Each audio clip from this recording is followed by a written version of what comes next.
बच्चों, आज अपन जाति एवं लैंगिक विषमता के विशेषताएं देखेंगे। इससे पहले अपन जाति एवं लैंगिक विषमता क्या है समझे, इसका अर्थ समझे, इसकी अवधारणा देखा अपन ने। एच के लास्की और आंध्रवृत्ति के दोनों के देखा अपन ने। और इस लेक्चर में अपन विषमताएं के विशेषताएं देखेंगे। जैसे आपके स्क्रीन पे दिख रहा है आपको, विषमता एक सामाजिक तथ्य है। सेकंड, विषमता का स्वरूप एक समाज से दूसरी समाज में भिन्न एक समाज से दूसरी समाज में भिन्न होता है। तीसरा जो है, विषमता में समय अनुसार परिवर्तन होते रहता है। फोर्थ पॉइंट जो है आपके, विषमता में व्यक्तियों की इच्छा अनुसार परिवर्तन नहीं हो सकता है।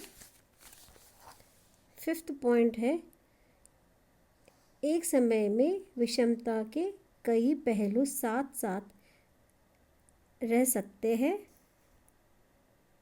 सिक्स्थ पॉइंट, विषमता विश्वव्यापी है, यानी एक ही देश में नहीं, हर देश में हर समय होता है। अब अपन एक एक पॉइंट को अपन डिटेल में देखेंगे।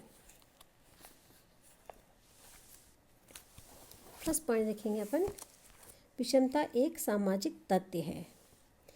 विषमता एक सामाजिक तथ्य है। इसकी प्रकृति सामाजिक है, अर्थात यह कुछ व्यक्तियों तक ही सीमित नहीं होती, परंतु संपूर्ण समाज में व्याप्त होती है। विषमता को आयु, रंग, यौन भेद एवं बौद्धिक भेद के आधार पर ही नहीं, परंतु समाज में व्यक्तियों को प्राप्त विभिन्न पदों, परिस्थितियों एवं शक्तियों के आधार पर ही समझा जा सकता है। समाजीकरण के द्वारा व्यक्ति सामाजिक मापदंडों को सीखता है और अचेतन रूप में विषमता को स्वीकार करता है। सामाजिक संस्थाएं जैसे धर्म, शिक्षा, परिवार, विवाह, राजनीति एवं अर्थव्यवस्था भी समाज में विषमता उत्पन्न करती है।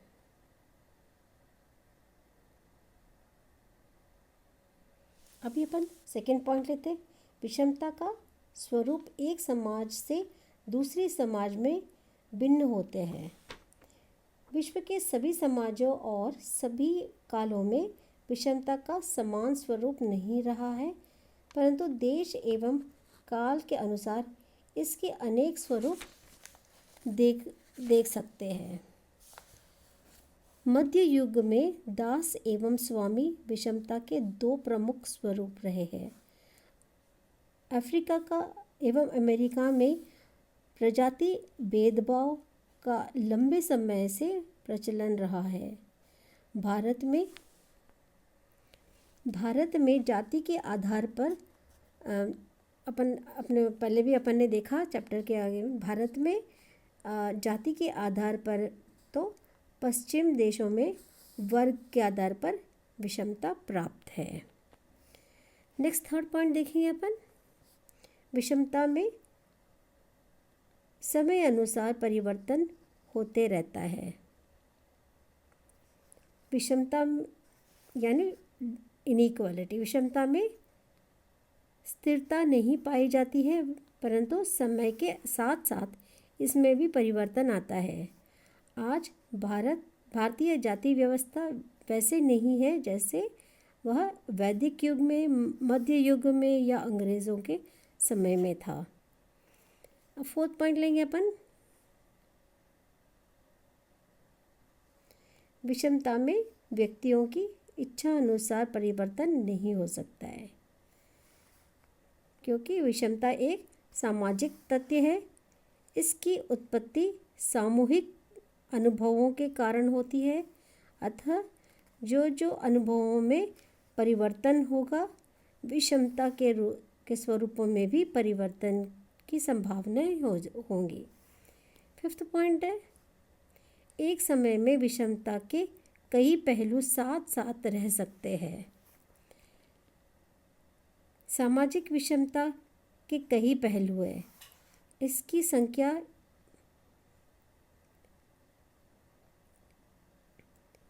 इतनी है कि इनकी एक सूची बनाना ही कठिन काम है। फिर भी आय, व्यवसाय, शिक्षा, शक्ति, जाति, धर्म आदि प्रमुख है। एक समय में एक समाज में एक से अधिक विषमताएं के आधार प्रचलित रह सकते हैं।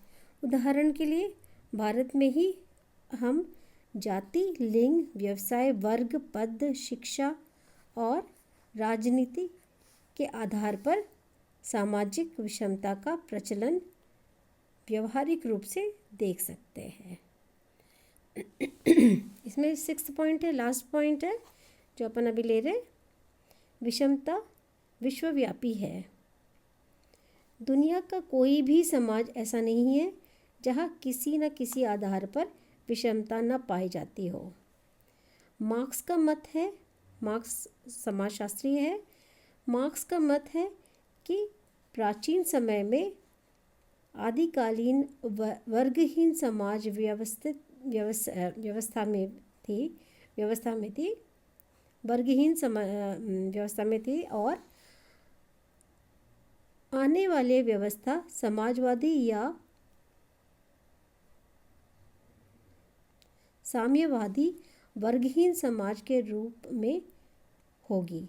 किंतु मार्क्स की कल्पना सही सिद्ध नहीं हुई। नवीन खोजों से आदिकालीन वर्गहीन समाज की पुष्टि नहीं होती। स्पष्ट है कि विषमता सभी मानवीय समाजों में विशेषतः रहा है। ये लेक्चर यही समाप्त करूँगी मैं। नेक्स्ट लेक्चर में जाति संबंधी असमानता अपन डिस्कस करेंगे।